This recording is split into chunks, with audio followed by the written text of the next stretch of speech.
The Honorable, the Chief Justice and the Associate Justices of the Supreme Court of the United States.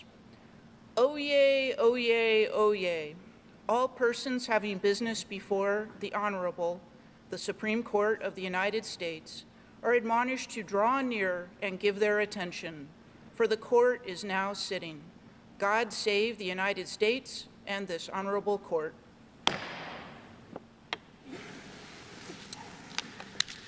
Today's orders of the court have been duly entered and filed and certified and filed with the clerk. Justice Sotomayor is participating remotely. We'll hear argument first this morning in case number 20-1800, Shurtleff versus Boston, Massachusetts. Mr. Staver. Mr. Chief Justice, and may it please the court. After 12 years with 284 flag-raising approvals, no denials, and usually no review, one word caught the attention of a Boston official, the word Christian on the application. The flag itself was not the problem. Had it been called anything but Christian, the same flag would have flown for an hour without incident. The policy does not limit the flagpoles to subject matters or speakers. All applicants are welcome, except religious viewpoints. The 2018 codification places religion in the same category as speech deemed inappropriate, offensive, supporting prejudice, or discrimination. To support its admitted viewpoint discrimination, the city raises one defense, that the public forum open for all applicants is really government speech. This court warned in Mattal that the government speech doctrine is susceptible to dangerous misuse. This is such a case. The city's flag-raising forum is not government speech under Walker and Summum. The city, by an unbroken history and practice and policy, expressly declared that the flagpoles are one of its public forums open to all applicants. In doing so, the city long ago crossed the line from government speech to private speech. A reasonable observer would understand this history and the policy. This observer would also see a private event coinciding with a temporary flag-raising event. The city exercised no control over the message, the design, and did not own the flags. The city never requested flags or messages to be changed and usually did not review them. The city's application alone cannot transform private speech into government speech. In light of the practice and policy, the decision below upholding viewpoint discrimination under the guise of government speech is dangerous and should be reversed. I welcome the court's questions. Mr. Staver, you begin your brief by arguing that this is a limited public forum or a designated public forum. And do we have to agree with that in order for you to win? No, Your Honor.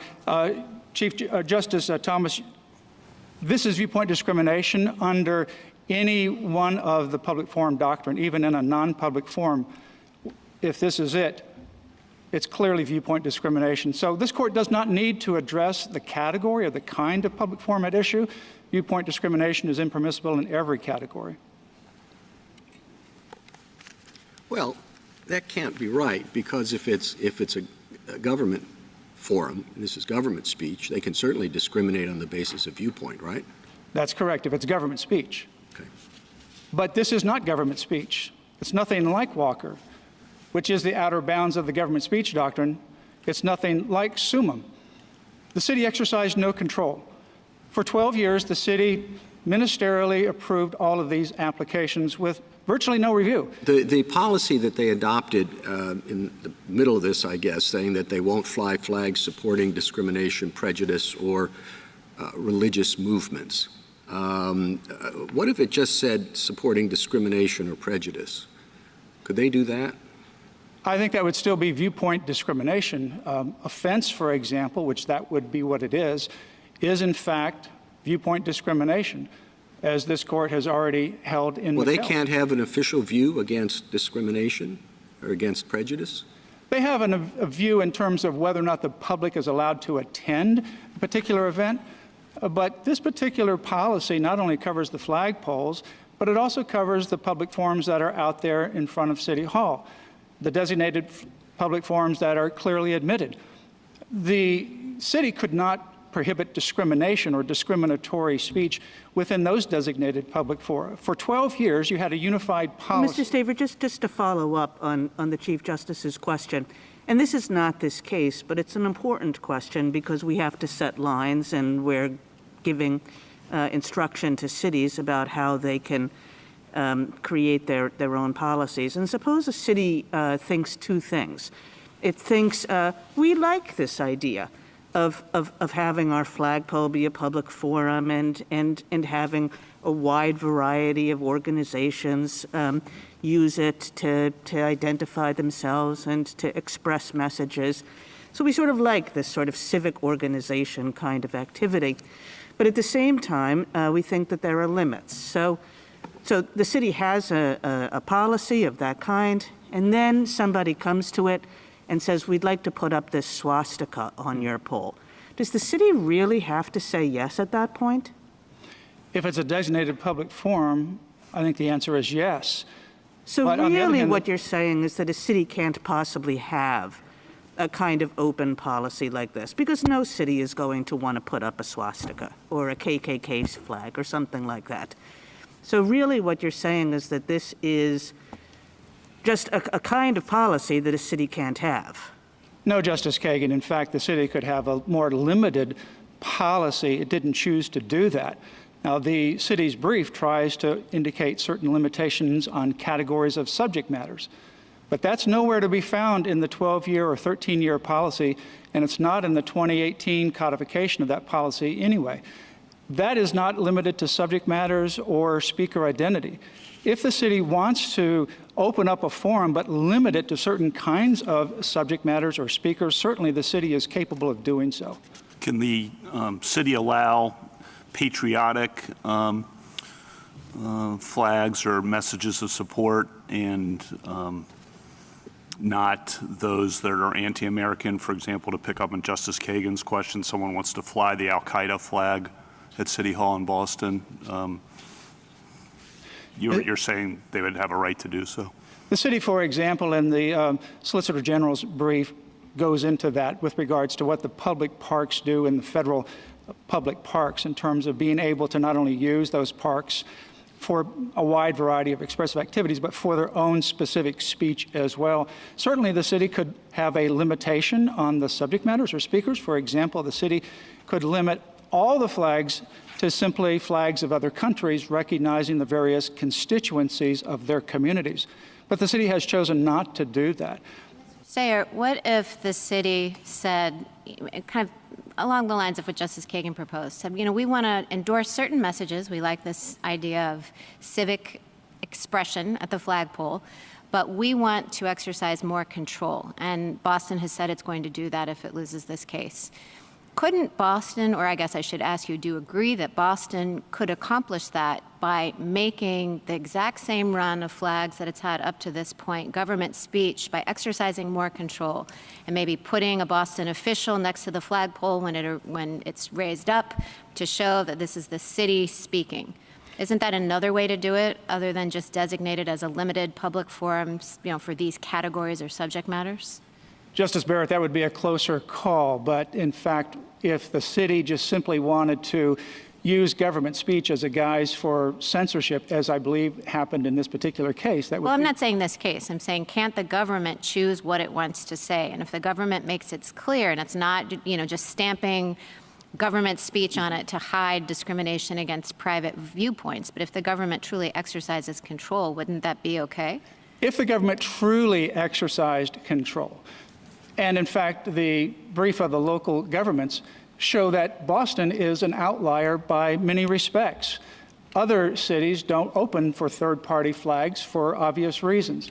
Those that do can invite some third-party participation as long as they maintain very specific control of the subject matters and messages, and that it's very clear that it is their speech. I have a question about the record. You mentioned in your reply brief this Metro Credit Union flag, but Yes. that doesn't appear on the list in the city's brief. And I just wonder, is there some dispute about that?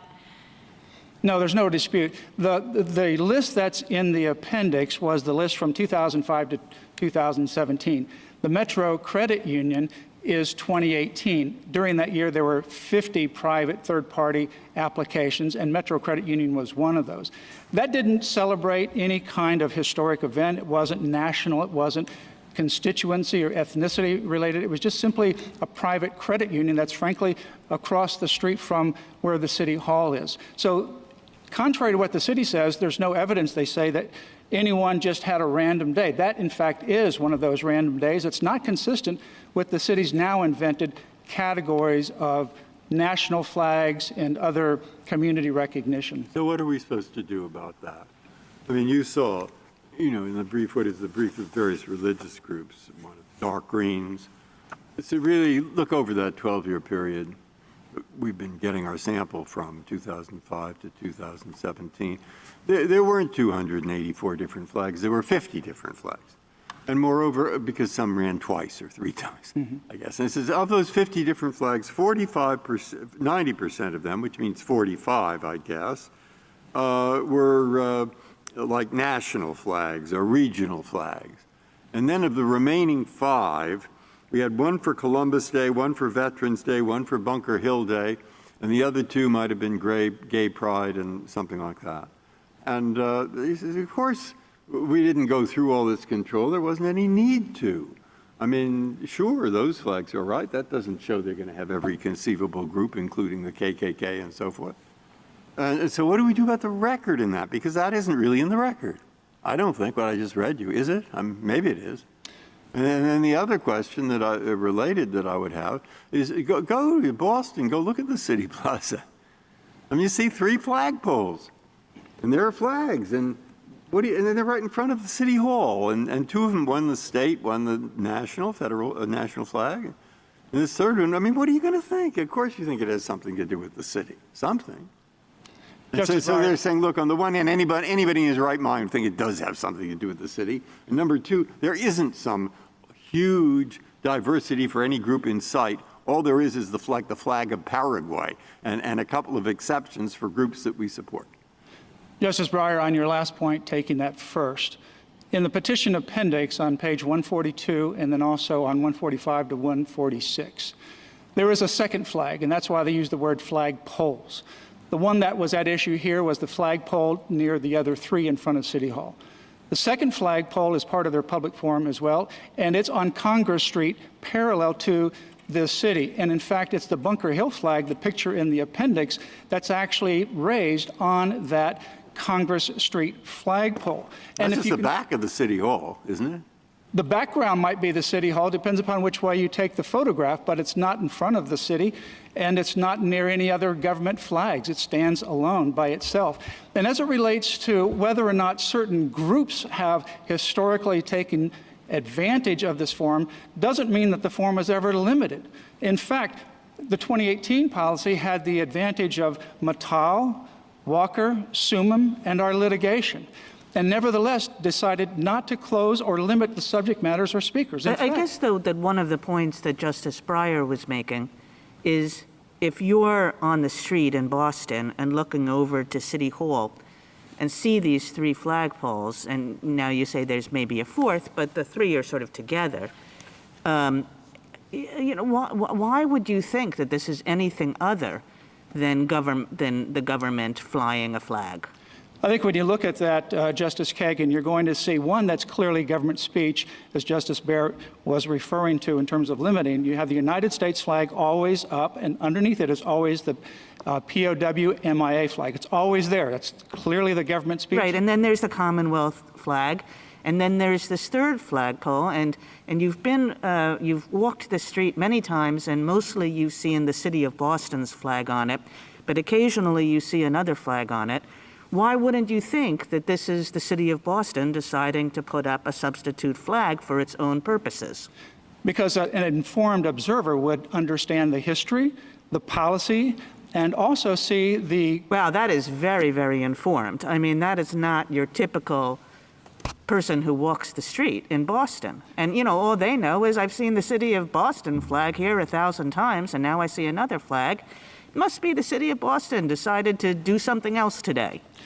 Well, the observer would also see the private event that's coinciding at the same time as the private flag raising, because the private event gathering down there by the base of the flag would happen, as in this case was designed to do. Camp Constitution was going to gather around the base while for 1 hour having an event that would temporarily raise the flag and bring it down. The reason is it true that one of the flags that has been displayed on this third flagpole is the flag of the People's Republic of China? Yes, Justice Alito. In fact, and that Cuba was where the Cuban flag was displayed. Correct. So, I mean, it might be shocking to somebody walking down the street if they didn't know the background to see some of these national flags flying, wouldn't it? Certainly. And then if you look, for example, at Is that a really certainly? Because there are all the time national flags flying on 16th Street. It just signifies that somebody's come to town. So it's like, you know, the Chinese premier is here. There's a second reason why it would be that way, because all the time when you had the People's Republic of China by a private organization, the Chinese Progressive Association, flying roughly September, October every year, you always have Mr. Chen, a private individual, protesting that flag by raising the Taiwanese flag, supporting the pre-Mao rather than the post-Mao revolution. So certainly Boston is not one week. Counsel, I thought, and I may be mistaken, but in one of the briefs they suggested that your client, the petitioner, actually complained to the city about flying the Chinese flag at one point. That's not in the record, but there was a YouTube video that he took of the raising of the flag, and he put it up on YouTube. And it was a complaint about the city doing this, correct? No, not about the city doing it, about the fact that it's the Chinese communist flag.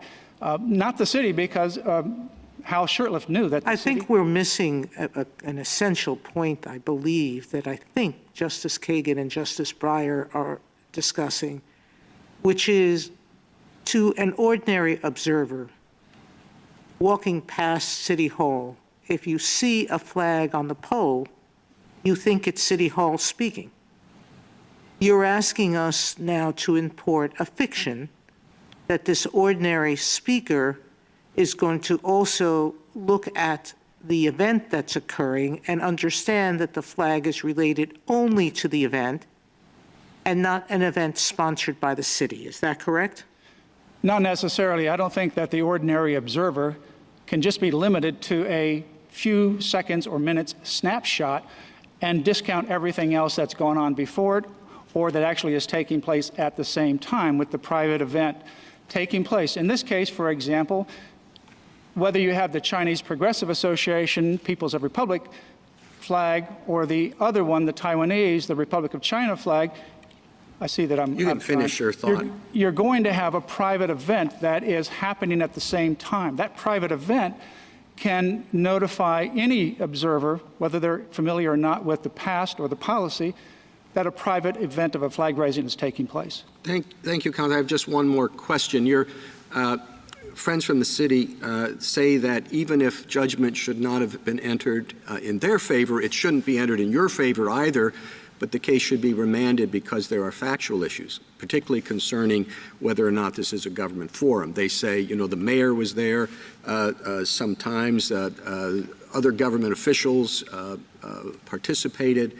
Do you dispute that? Yes, Mr. Chief Justice, because this has gone on for a number of years of litigation. There is a stipulated set of facts on page 132 of the petition appendix. There's a stipulation that the flagpoles are included in their designated properties. There's also stipulation as to why they took it down, because of the Christian word on the application, the Christian viewpoint. There is no reason to send this back for additional factors to be developed. The city had all the plenty of opportunity to be able to develop that record, and this is the record that we have. Thank you, Counsel. Justice Thomas, anything? Justice Breyer. Yeah, I mean, oddly enough, I'm sure this is a useless question, but you would have thought after reading the SG's brief, if they really want to have government speech, it's not too hard for them to arrange it. And they didn't pay too much attention in the past, like zero.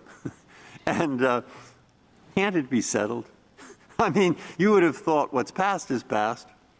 Let's look to the future, see what Boston wants, You might not disagree. I don't know. Justice But Breyer. it just cried out with an empty record, sort of. Well, Justice Breyer, I don't believe the record is empty. But No, but I mean, you see where I mean. Could it be settled? Yeah. We thought that this was, in our view, a straightforward case from the very beginning. The city drafted its own policy, and the city used the word public forums. The city said it's open to all applicants. The city acted that way for 12 years, in fact, 13 years, codified the policy, and continued the practice up until October 2021. We thought it was straightforward, but obviously the city, under the guise of government speech condoned by the First Circuit, has ultimately engaged in admitted viewpoint discrimination justified by government speech. Justice Alito? Justice Sotomayor? Justice Kagan? If I could just say one small thing, which is I had the same reaction as Justice Breyer had, but you've answered his question. I just want to say now that Mr. Hallward-Driemeier should also think about that question. Why hasn't this case been settled? All right. That's all I have to say. Justice Gorsuch? Justice Kavanaugh? Spirit? Thank you, counsel. Thank you.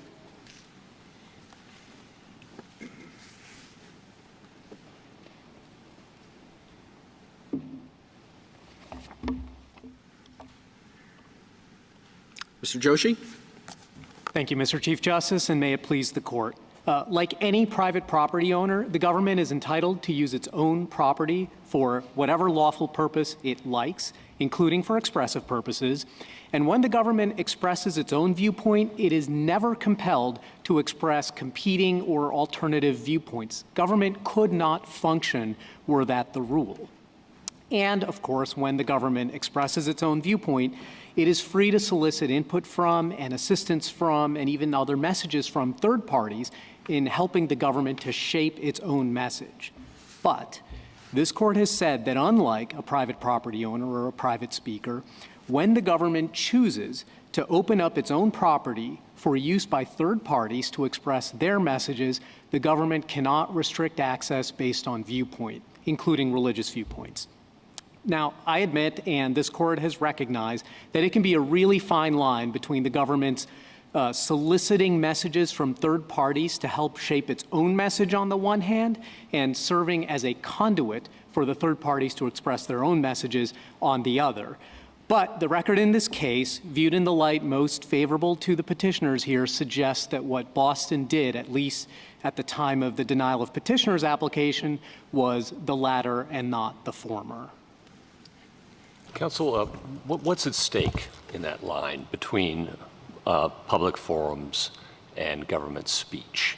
On the one hand, you emphasize the government's right and entitlement to edit speech of its own, but what happens when that doctrine goes too far? Why does the government think that this properly belongs on the other side of the line? So, as I said, I think ultimately, the question is always going to be who is speaking. And as this court told us in Mattal against Tam, the fear is that the government could simply, by putting its stamp of approval, as Justice Barrett mentioned in her questioning, on private speech, it could favor certain speakers over others, and the First Amendment tells us that that's off limits to the government. But that said, I think in this particular case, as in all cases, the question is going to be highly fact-bound, and it's going to depend on really the answer to the question, who is speaking. In this case, every time one of those 284 flags went up the flagpole, was that Boston speaking each of those times, or was it the third party whose flag it was? Why does the government come down on that side of the line, though? What are the factors you think that we should be using to guide us in drawing that very difficult line between these two doctrines? I think ultimately the factor is what did, or the ultimate question is, what did Boston do when it created the flag-raising program? And here I think there are a number of facts in the record that would tip the scales toward believing that Boston created a forum, even if it's a non-public forum. The 284 approvals in a row, of course.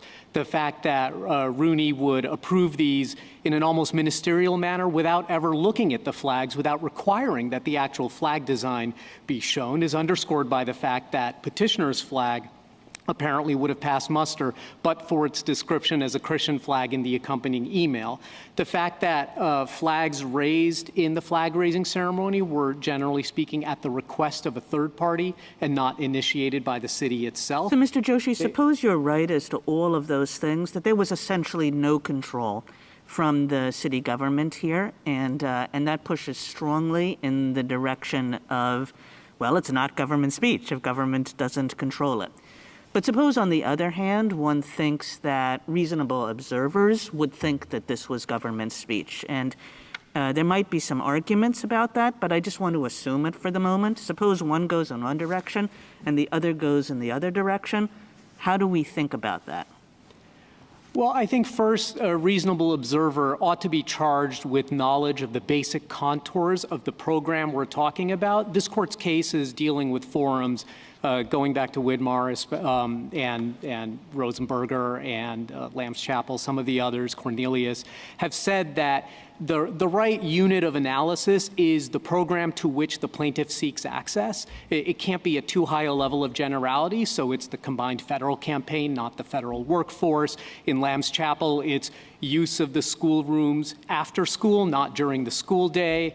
And so I think here you would have to assume that the reasonable observer is aware that there is such a thing as a flag-raising program. Yeah, I mean, Justice Sotomayor called that a fiction, and I think that's an assumption that does verge on a fiction, right?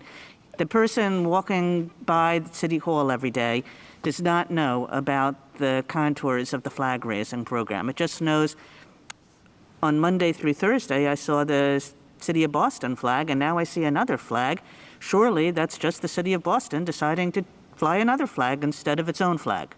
So I have two related responses to it. First, I think it's just as likely that an observer might know that there exists some kind of flag-raising program, and when they call into Boston to complain about the flag they see on the flagpole, they're not necessarily complaining that Boston is endorsing that flag, but rather they might be complaining that Boston has opened up its flagpole for a use that would permit such a flag to be flown. But more broadly speaking, I think it would be a little bit problematic if we allowed, and I realize I'm speaking on behalf of the United States here, but we take this court's cases to say that the First Amendment should not allow a government to evade the strictures of the First Amendment and the prohibition on viewpoint discrimination simply by being innovative in its program, or by fooling the public, or by having a secret program on the side that only a few people know about. The fact is, once the government, or the City of Boston here in particular, is chosen to open up its flagpole for use by third parties, the First Amendment imposes certain restrictions on how it can run that program. You listed certain factors, I think 3, the 284 approvals, they were approved in a ministerial fashion, the flags were flown at the request of a third party. Were there more you were going to say there?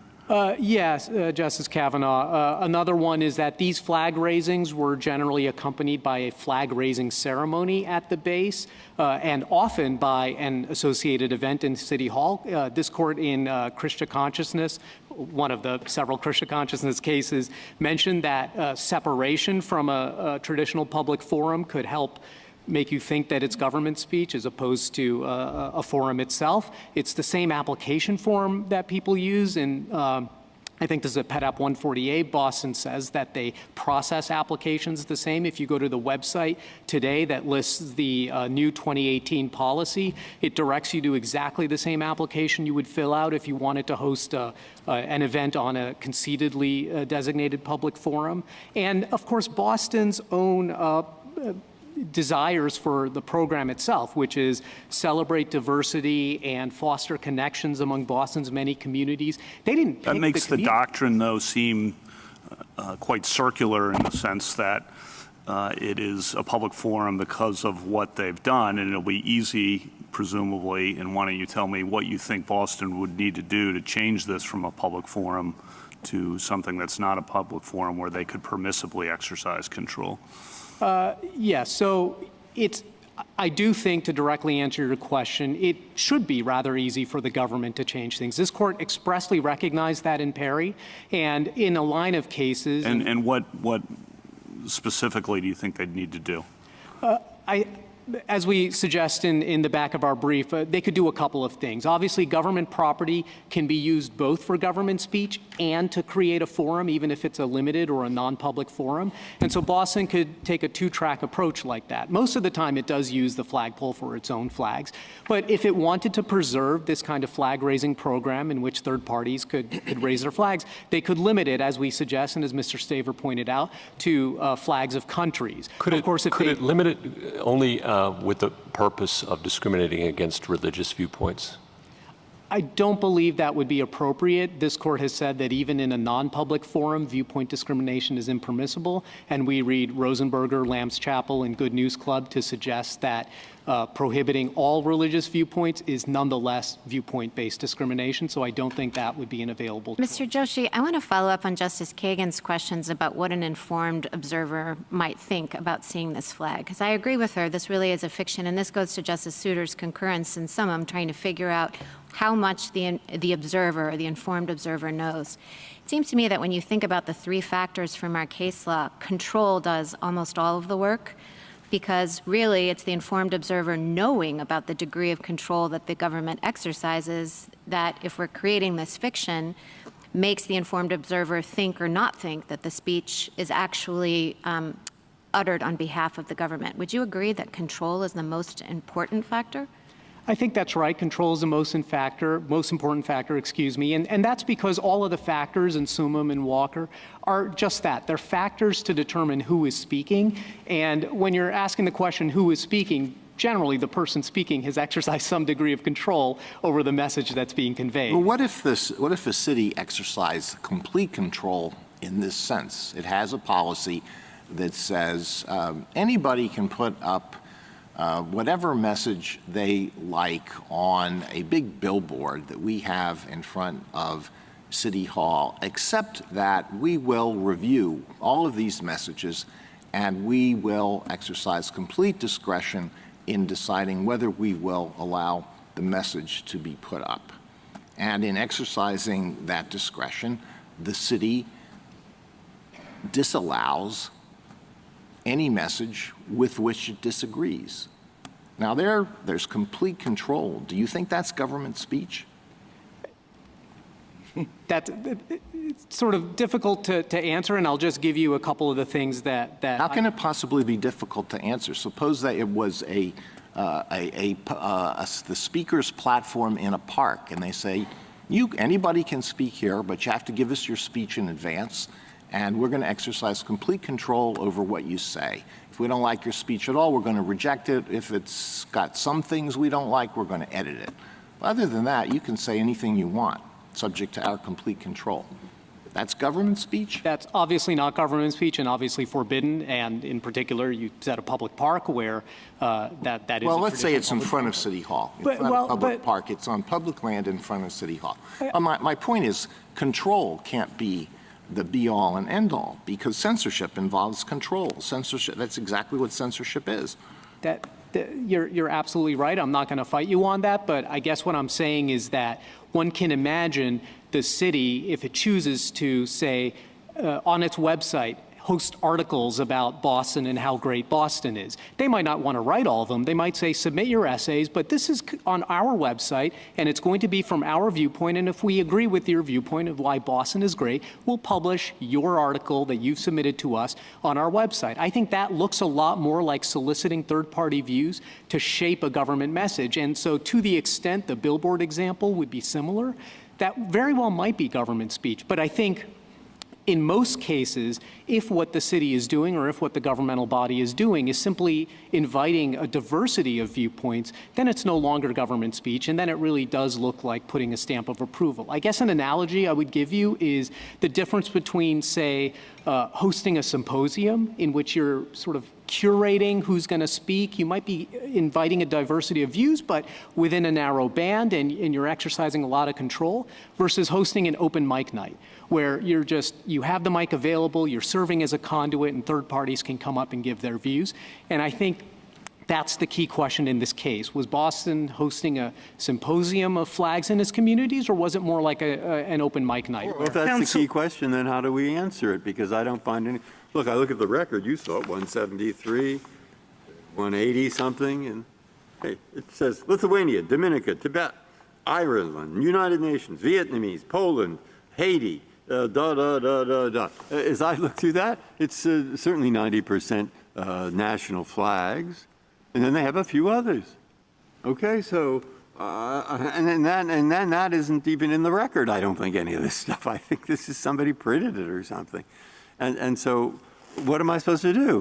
What I'd like to do is say, send it back and find out what they actually did. But that doesn't seem necessarily possible. I don't know. That's what I'm asking you. I really don't know. So, what do I do?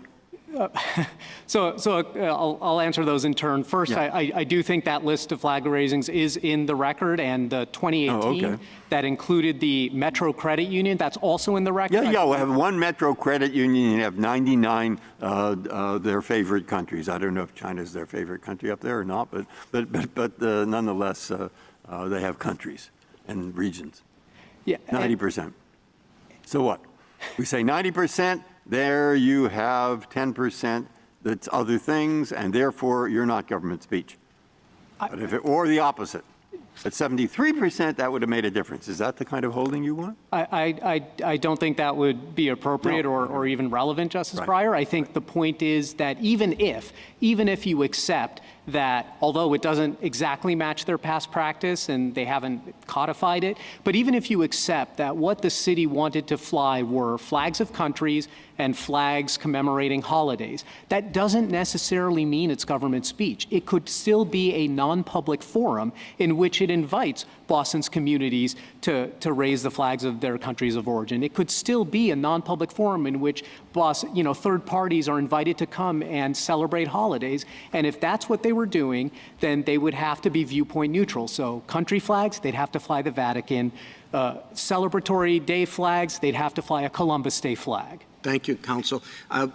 One question, what about the issue that your friends on the other side say there is really still open?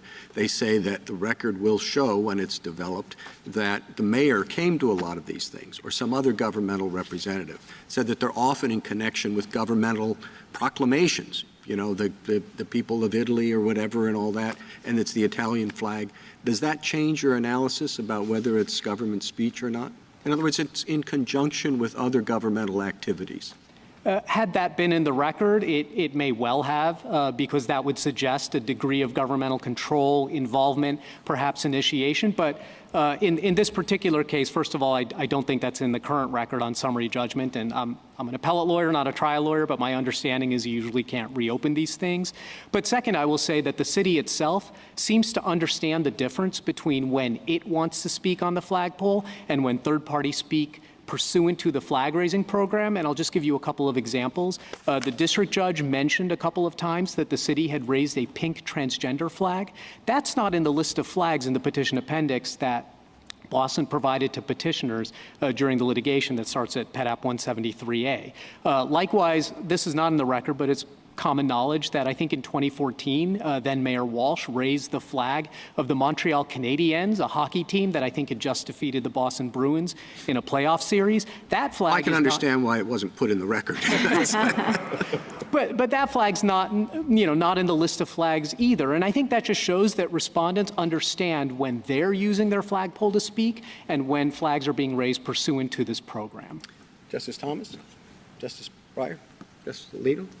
Justice Sotomayor? Yes, counsel, in your response to the question of deciding whether control is the only factor, I think your answer to Justice Alito has to be no, because in your response, you started to focus in on forum a lot, because your response was in a park, they couldn't do the kind of content or viewpoint discrimination that they might be able to do at the flagpole. Am I right about that? It's correct that a park is a traditional public forum, so the nature of the forum is important.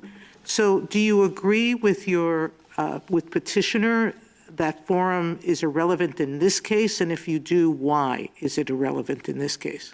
I don't think it's irrelevant, but I do think that you have to look at the program that Boston created. So it's not flags in general, although that is relevant, but I think you have to look at the particular program that the city created, which is a flag-raising program in which it seemed to, from its actions, invite a diversity of views. Thank you, counsel. Justice Kagan? So, Mr. Joshi, I don't want to put words in your mouth, but if it's a program that is attempting to invite a diversity of views that believes in civic speech, civic organizations, essentially you're saying once you have that kind of program, the city loses all control over it. Even if the city wished to maintain control at kind of the outer edges of the program, and again, I don't want to talk about the facts of this case. I want to talk about sort of other cases. Like a city couldn't do that and keep out the KKK flag. I disagree. I think it could. And I think to a certain degree, this case, at least below, was litigated as a binary choice between government speech on the one hand and a designated public forum on the other. But I think that ignores the fact that this court has recognized there are limited forums or non-public forums in which content-based and even speaker-based restrictions on the use of governmental property for communicative purposes are acceptable as long as they're reasonably related to the purpose of the forum. And so that's why in our brief we suggest that the city could still have this program while excluding things like the KKK flag. If the program is reserved for flags of countries from which Boston's community members originate or have, ancestors, right. they wouldn't have to I guess fly I was suggesting that that's a much more limited program than the one that I was positing, which is a program that's meant to say, we want to hear from all different members of our community on the things that they care about. Not just like which country they're from, so they can put up whatever flags they want to, but we're going to draw some lines. Essentially, you're saying they can't do that. I'm saying they can draw the lines based on content and based on even speaker status or identity. So, for example, nonprofits only, or I think, Justice Kavanaugh, you mentioned Al-Qaeda. No terrorist rule seems pretty reasonable to me, so that would probably pass muster. But they can't draw lines based on viewpoint. So if the program is such that, for example, a group could raise a Black Lives Matter flag, they probably would have to be able to raise a Proud Boys flag. I mean, that's just what the First Amendment demands, even in a non-public forum. Justice Gorsuch? Justice Kavanaugh? Justice Barrett? I just want to return to this control question in the colloquy that you had with Justice Alito. So the factors from our case law are the history, the way an informed observer would perceive it, and the control.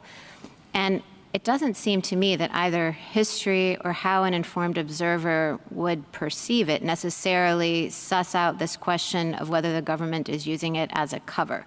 So you said in figuring out if the government is using this as a cover for censorship, we would be asking, is this more like a symposium, where a diversity of views on a particular topic are solicited and welcome? Is that a subset of the control factor? I mean, none of our cases that I can think of are really getting at that question of sussing out government just trying to put a stamp of approval on speech to weed out certain disfavored speeches, at least not Sumam Walker and, what was the other one? The license plate, TAM. Oh, yeah, the trademark. So how do you suss it out? I think it's ultimately going to be really fact-bound. I guess I would point the court to Forbes, the Arkansas Educational Television Commission against Forbes. There, the court made clear that a public broadcaster who's exercising editorial control, a sort of curation of what programs to air, that's government speech. And the court said that expressly. Even though the programs are created by third parties, the editorial control was government speech, but a candidate debate in particular was a non-public forum in which viewpoint discrimination was prohibited. And that's the kind of analysis. Unfortunately, it is fact-bound. That has to be brought to bear in every case. But again, you have to look at the particular program. Imagine Sumam, for example. Those three factors that you discussed were discussed in Sumam and pointed toward government speech. But imagine if the city of Pleasant Grove also simultaneously reserved a corner of that same park for a Monument of the Week program. I think the court might have had in which all comers could come and put their monument up for a week as long as it satisfied certain size criteria, and then took it down and it was returned to them. I think the court might have had a different reaction to whether that piece of it was government speech, and that would be sort of regardless of whether a passerby would know that that corner was for the Monument of the Week or was for the permanent display? So returning to Justice Kagan's hypothetical about how such a program might be structured, would Justice Kagan's envisioned program work if, to celebrate, all of the commitments and ideals of various civic organizations, the city of Boston sits down, asks what's going to be expressed, and says, yes, this is an idea that Boston can get behind, and a government official participates in the flag raising, participates in the ceremony, communicating that, yes, Boston is happy to celebrate and communicate Pride in Juneteenth, but no, Boston is not going to participate in a flag raising for the Proud Boys. Is that a way to structure Justice Kagan's program? Absolutely. I think that would be government speech. With that level of control, that level of planning, and that initiation, I think that would be governmental speech. So the difference is the government involvement. Like, it would be difficult to set up the parameters for, say, a limited public forum, as Justice Kagan was proposing. But if the government gets so involved in it that it's standing outside endorsing that speech, then it would be government speech. I think that's right. The difference between a symposium and an open mic night. Thank you, counsel.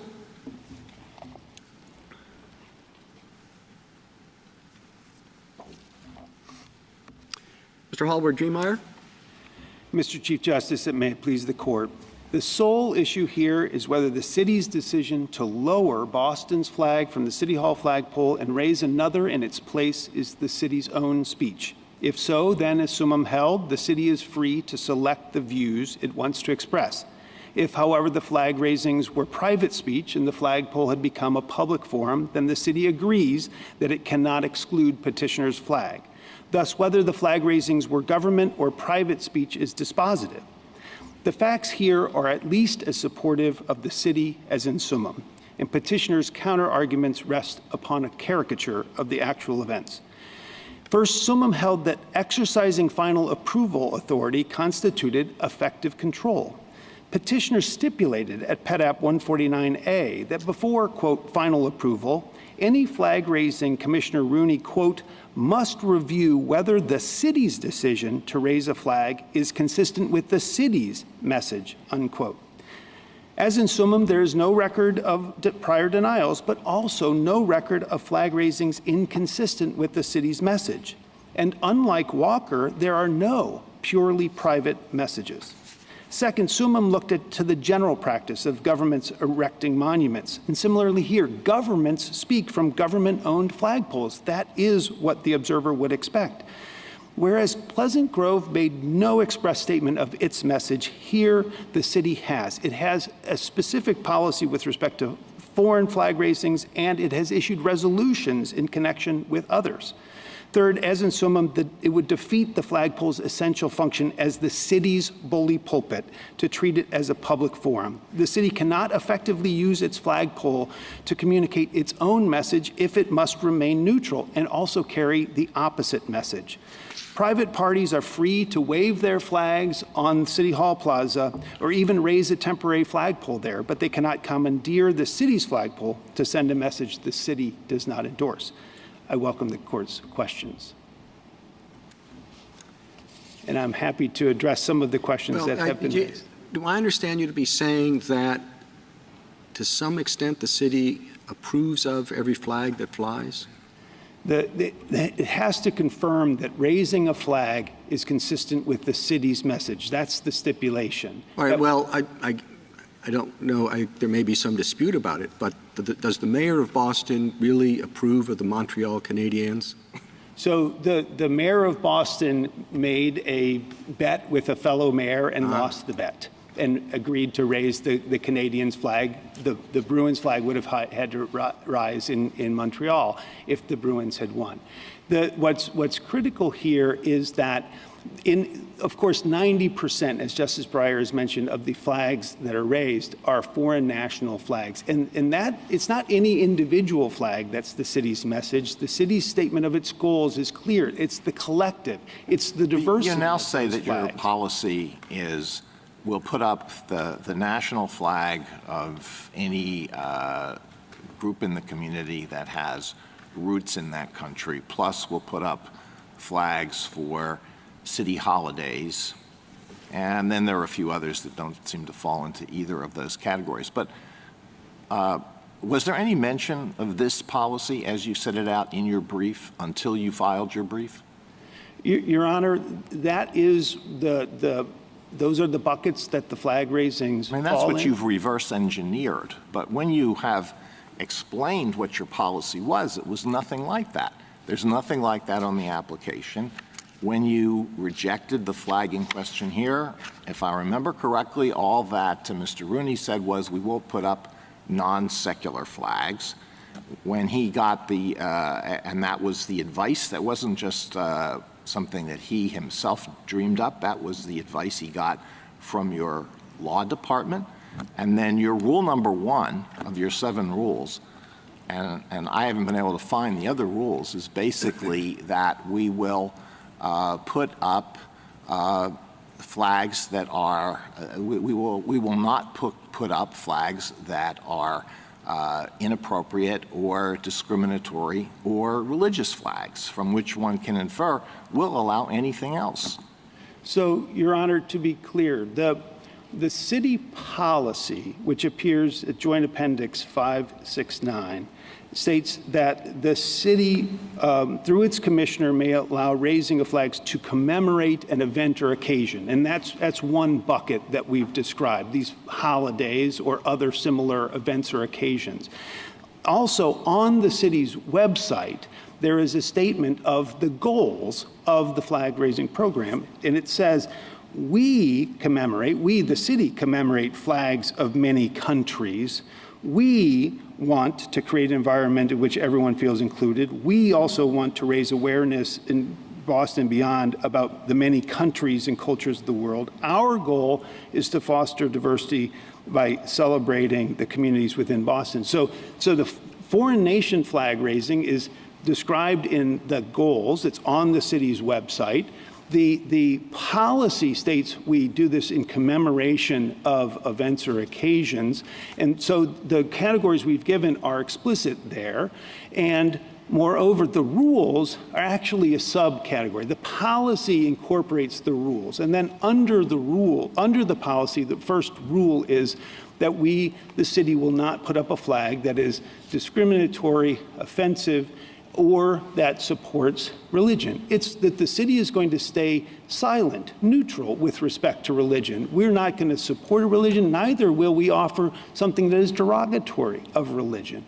And that's consistent with the principles of the Establishment Clause. Well, is it consistent with the principles of the Free Speech Clause? If you say anybody can speak, except we are going to monitor what is said, and we're not going to allow religious speech. I mean, the court has said you can't do that in Rosenberger and other cases. Plus, we're not going to allow speech that is offensive. And we've said that that's viewpoint discrimination in our 2 most recent cases that have a bearing on this. And the party stipulation makes clear that religious events are allowed in the public forum, in the City Hall Plaza, around the flagpoles. Religious events are allowed. The city's own speech will not support a religion. So the First Amendment doesn't— I understand that, but when you say anybody can speak by putting up a flag, with these few exceptions, are you not creating a forum for private speech rather than speaking your own mind? No, Your Honor, I do believe that the fact that we're talking about the government's own flagpole in front of the government's seat of power, where governments have historically spoken, it's the government's bully pulpit. Everyone would think that is the government speaking. We're not taking anything from the public when the government says we will speak here in certain ways. One of the ways we, the city, speak there is to allow the flag raising of foreign national flags, to celebrate the diversity of the communities in Boston. It's not those governments, it's the communities in Boston. But do you think the fact that it is a flagpole in front of City Hall is dispositive? I think it is almost dispositive, Your Honor, because I do think that all observers would understand that that is the city speaking. Again, 90% of the time, the city of Boston flag there or more flies there next to the flags of the United States and the Commonwealth. The fact that occasionally, and again physically, the city must lower its own flag and provide the crank to allow another to go up in its place. The city maintains physical as well as regulatory control over the flag. What is the difference between that and a program that allows people to speak in front of City Hall and say whatever they want, but not certain things that the city is going to rule out? I That's think government speech? No, Your Honor, it's not, because that's a traditional public forum. No, and I think on your property, right in front of City Hall. Well, most public forums are government property. Right, you've designated it as a public forum, but let's say it's not. But you allow it for that one purpose. I think most public properties, including in front of City Hall, would be a public forum, because that is where the citizens can protest their government. That is their right. And so in summum, what the court insisted on in terms of permanence, et cetera, was something was being removed from the public, taken from the public. Otherwise, this is public forum. Something's being taken away. Nothing's being taken away from the public when the city of Boston says we and only we will decide what we say from our flagpole. Counsel, could I just ask a question? Because I've wondered about this from the beginning of the case. I thought we were ruling on whether the First Circuit, on the basis of the summary judgment motion and the evidence before it, whether that policy was constitutional or not. But you've been arguing not the old policy, but the new one that changed during this litigation. What are we ruling on? Well, Your Honor, the parties stipulated that the written policy, which was written down in October of 2018, was the same as Boston understood the policy to be at the time of— Yeah, but what you understand and what you did are two different things. And assuming that I think there's a difference between the two, what am I ruling on? Well, Your Honor, I think the parties have stipulated that it's the same policy. We believe it was the same policy. The fact that Mr. Rooney cited the Establishment Clause, I think, is further evidence that he thought it was the city speaking, because the Establishment Clause would only limit the city speaking. And so I think— Well, he can speak for himself on this point, but you're believing that we're ruling on the policy as it's written today, not the policy that we understand the summary judgment history related to, correct? Well, because the parties stipulated that the two were the same, I think that there's no difference between them, Your Honor. On the Establishment Clause point, it seems to me that maybe the root cause of this, as some of the amicus briefs suggest, is actually a mistaken view about the Establishment Clause, that when you have government property that's opened for a forum for speech or for use, there's a mistaken understanding that has existed that if you allow a bunch of secular groups and then allow a religious group to use it, that you violated the Establishment Clause by doing that. It seems like we've had case after case after case that has tried to correct that misimpression of the Establishment Clause, and that seems to me what the root cause is here. I think the Beckett Fund amicus brief is pretty helpful on that. I'd be curious of your thoughts about that. Your Honor, I think that the Establishment Clause was cited by the city because the city did not want to be accused of having endorsed a religion. The proposal was to fly the Christian flag, but then the city thought that it was the city's own speech. And if the city, speaking for itself, was to say, we are flying the Christian flag, we, the city, are flying the Christian flag, not one that's had its religious intentions removed through the force of history, but one that is right out there. We are flying it as the Christian flag, that might raise Establishment Clause concerns, I think was legitimate. But isn't the answer to that what we've said repeatedly, which is equal treatment of religious groups vis-a-vis secular groups, religious speech, religious organizations, there's an open gym policy and a religious group wants to use it and they're excluded because they're religious. We've had cases like that. Isn't the answer to that to say equal treatment of religious groups or religious speech is not an Establishment Clause violation, to reiterate that. It is absolutely clear that if this is a public forum of any type, limited or general designated, the city does not maintain that it has a basis to exclude religious speech. And it's also clear that the city does not exclude religious groups from proposing to raise a flag. In fact, in connection with Constitution Day, the city said it was willing to raise a flag of Camp Constitution in celebration and recognition of Constitution Day, notwithstanding. Mr. Hallward-Driemeier, that we should recognize as government speech a program that basically now says, and previously, we welcome all comers except for the most reprehensible discriminatory speech and religious speech. That's what this program is. And why should we understand that to be government speech, to say everything's good except religion? Your Honor, the suggestion that the policy ever said that flag raisings were open to all comers is a mischaracterization of the documents.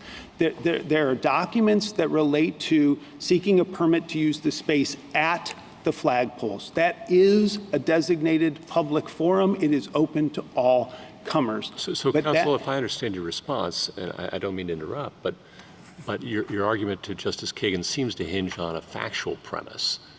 Is this flagpole, in fact, open to all comers, more or less? Is it a public forum? But once you, say, lose on that point, is your answer to Justice Kagan, you're right, we can't discriminate against religious movements and treat them as other offensive and viewpoints? If the flagpoles had become a public forum, that was not our intent, but if by miscommunication the flagpoles were deemed a public forum, the city acknowledges it cannot exclude religious speech, it cannot exclude offensive speech or discriminatory speech from the flagpole, because it has to be viewpoint neutral. And then let's just back up again, just now grant you your premise. In what case, what authority would you cite to support that the government can, in any circumstances, treat religious viewpoints the equivalent of offensive or inappropriate ones? They're not equal, Your Honor. They are just categories of speech that the city will not itself espouse. How is that not viewpoint discrimination under our case law? Well, Your Honor, if it's the city itself speaking, then Summum said, and I'm quoting, the city is free, quote, to select the views it wants to express. So the city, for the city's own speech, can be viewpoint discriminatory. I don't think it's discriminatory is an odd word to use when describing a government's own speech. The government is simply fashioning its own message, and it has to be allowed to do that, or the democratic system breaks down, Your Honor. So that's why I say whether this was government speech or private speech is dispositive of the outcome here, because so you've said that if you lose this case, you would restructure your program so that you would be able to exercise the kind of control to exclude religious flags, like the one that Camp Constitution wanted to fly. How would you propose doing that? Well, Your Honor, the United States has proposed what they view as a greater level of governmental involvement. I know, I read the SG's brief, but I mean, what's the city's position? I mean, if the court clarifies that that type of involvement is required, the city is happy to include that in its program. I think that what we've described is that, in fact, when apart from the foreign flags, that is a different sort of message that the city is sending, that the third-party flags were raised in connection with a city resolution or other recognized public observance. And so I would have no problem, I think the city would have no problem making that explicit in its policy. This is our speech. We will decide whether and when to do it. One could add the layer of requiring a city official to sponsor it to the city council, to attend the event. Those are all available, and I think the city would be willing to make clearer if necessary, that it is the city speech. But Suman talked about not thinking of something as a public forum if calling it a public forum would make it impossible, it sort of defeat its essence and effectively result in the removal of the forum. No city, Justice Kagan, I think you are exactly right, no city can run the risk of being forced to fly the swastika in front of City Hall. And so you cannot have a public forum at the City Hall. Well, I wonder if you think I'm exactly right if I say the following. And this really does go back to Justice Kavanaugh's point, because the reason I said, like, why wasn't this settled is because my guess is the same as his, that this all came about because of a mistake by Mr. Rooney. And it's actually an understandable mistake. You know, we have a line in one of our opinions that says a city hall can't can't have a cross on the roof. And so somebody looks at this, Mr. Rooney looks at this and says, isn't this kind of the same thing, and prohibits it. And in fact, it's not the same thing because it's in a flagpole where different flags are coming up and going down all the time and expressing a wide variety of views and organizations and so forth. And so this was a mistake. And why is it that people have not been able to correct this mistake? Your Honor, the city would be very happy to discuss settlement. The city proposed them. I was not part of those discussions. I just know that they've happened. I think that the suggestions for clarification, greater clarification that the policy is as we represent it to this court, that it is effectively flags of foreign nationalities and flags raisings in connection with something that is a public holiday or something where the city has passed a resolution stating our support. We would be happy to clarify that policy in that way. What the city cannot afford is the idea that the flagpole has become a place where, to use your Honor's hypothetical, the swastika flag, to use the example of Walker, the Confederate flag, ISIS, Al-Qaeda, all of these could be flown. And it's not to say that the Christian flag is any of this. As a person of faith, that is not what we are saying. What we are saying is that the outcome in this case has to be the same, whether this is the Christian flag, the Summum flag, the Confederate flag is in Walker, or the New York Yankees flag. The city is either compelled to raise all of them or none of them, because it's the city's speech. The city feels that it must retain that control. It felt that it did have that control because the parameters were clear enough. From 2005 up to... The city really wants to align itself with every national flag that members of the community want to fly, and yet you're willing to do that, right? Well, because, and this is why I think the goals, as explicitly stated on the city's website, are important, because they say that it is to celebrate the diversity of the communities in Boston. It's not an inconsistency to put up the PRC flag and then put up the flag of Taiwan, because Boston is not celebrating either of those governments. If someone in Boston wanted you to put up the North Korean flag, would you do that? I don't know what the current flag of Afghanistan is, but if it becomes the Taliban flag, would you fly that? If there was a community in Boston that sought to, they may be refugees from those countries. If they sought to raise a flag, the city would do so in honor of the community here and where they came from. That's the message that the city of Boston is saying. And the fact that the reasonable observer would think that this was the city speaking, Petitioner Shurtleff, the Massachusetts brief cites his own letter to the editor complaining about saying he's ashamed of Boston for having flown the PRC flag. Based on that, I went on did a search. He's published another letter more recently in which he says, call your counselor and tell them to stop this. He knows that it's city. Do you think that every national flag that has religious symbolism has now been drained of its religious significance?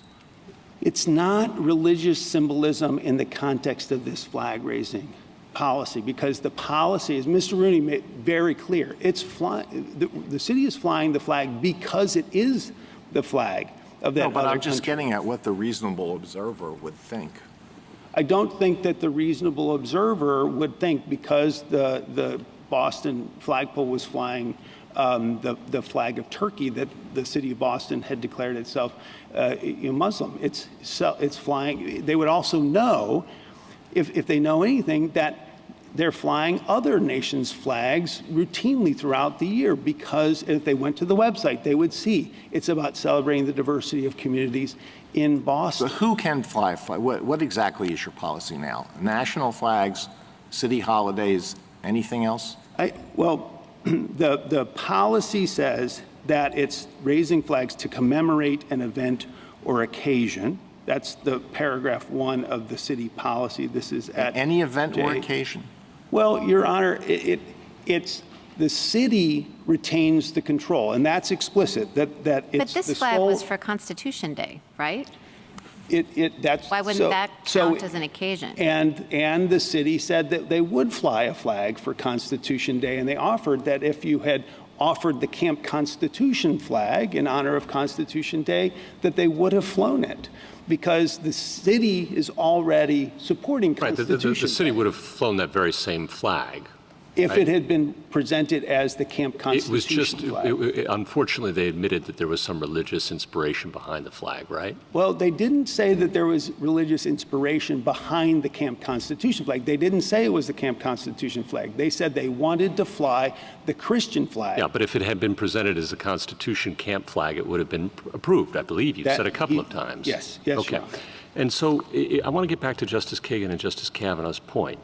Mr. Rooney apparently denied the request because he thought the Establishment Clause required him to do so. And if that's mistaken, and if we all agree that that's mistaken, and that was the basis on which the city's application decision was made, what's left to decide? Well, Your Honor, the city made clear that the city, for the city's own speech, was respectfully refraining from speaking on the subject of religion. That is absolutely consistent with this As I understand it, precedent. Mr. Rooney said that he thought it was concerned about the so-called separation of state, church and state, or the Constitution's Establishment Clause. And I think that's from the record. And if that's correct, and we all agree that that's a misunderstanding, forget about the future policies or whatever they may be. Why doesn't it resolve this case? It is not an inaccurate understanding of the Constitution to say that the concern about the separation of church and state leads us as the government I to thought be we agreed silent. that in a public forum, the Boston would, and assume a public forum, assume a public forum, and the record shows that the denial was made based on a misunderstanding of the Establishment Clause with respect to public forums. Why isn't that just the end of this case? Your Honor, if it's a public forum, the city acknowledges it has no basis to exclude. The Establishment Clause would not provide a basis to exclude a religious flag from a public forum. I want to be very clear. The city does not think so. The fact that he cited the Establishment Clause was because he believed it was the city's speech, and the Establishment Clause does apply to the government's own speech. And I mean, one could add to what Justice Gorsuch just said. The fact that it was a public forum doesn't mean it's a public forum for all time in the future, right? The city can decide whether it wants something to remain a public forum. We think but if you look at the lack of control over this flagpole, it's hard not to think of it as a public forum, and then it's hard not to think that excluding religious speech from a public forum and particularly excluding it because of this mistaken view. And again, I want to say, it's not a crazy mistake. You know, a city could not put a cross, in my view, on City Hall. But in the context of a system where flags go up, flags go down, different people have different kinds of flags, then it is a violation of the free speech part of the First Amendment and not an Establishment Clause violation. The end. You know, I would like to take issue with the idea that there was no control. I mentioned the stipulation in which it was stipulated that he had to review it for whether the city's decision to fly the flag was consistent with the city's message. That was in Mr. Rooney's affidavit as well. And there was a deposition taken of Mr. Rooney. And one subject they never asked him about was, what do you do to make sure that it's consistent with the city's message? They never asked that question. And so it's stipulated at 149A that he would review to make sure that the city's decision to fly the flag was consistent with the city's message. Counsel, the problem you have with that answer is that the city's message was diversity of views and backgrounds. And clearly religion was one of them. You have no problem, and he had no problem with raising flags that had religious symbols on it.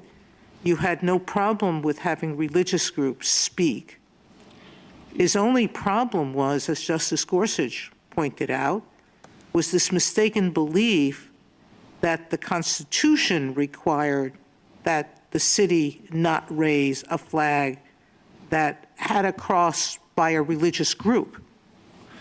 That's a very different and substantially unsubstantial, I'm sorry, let me rephrase that.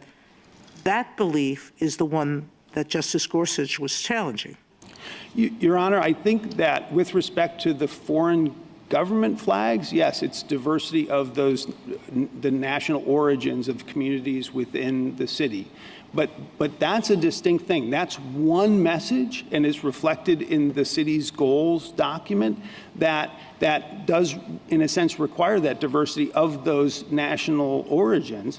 But with respect to the other aspects of the program, which were to celebrate events or occasions, doing it on public holidays or in connection with a city resolution, every other flag that they identify is connected with a city resolution. That's true of the EMS flag, the Mother's Day flag, the Bunker Hill, Juneteenth, Malcolm X, the Renegades.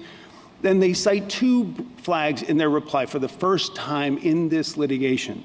Donate Life. There is a federal Donate Life month. The application, this is at JA 398, refers to the fact that there is going to be state officials at this celebration of Donate Life. Of course, Donate Life is carried out through the Registry of Motor Vehicles and your driver's license. That was a public event. The Metro Credit Union, during Hispanic Heritage Month, the Metro Credit Union, which is a city community lending partner, said, we wish to fly the Juntos Avanzamos flag. Together we advance, in celebration of the fact that that is the first financial institution recognized for its outreach to the Hispanic community. That, too, was a public event, Your Honor. They cite it at the last minute, and the document that discloses this is both the article that they cite in their brief and also the document produced in Discovery COB 6536. Your Honor, this record shows, as we have demonstrated, that if you take the national flags aside, there is about 10 other flags.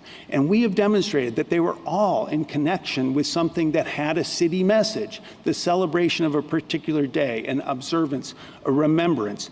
There is not ever a suggestion that the City Hall flagpole was open to all comers. Thank you, Your Honor. Thank you, counsel.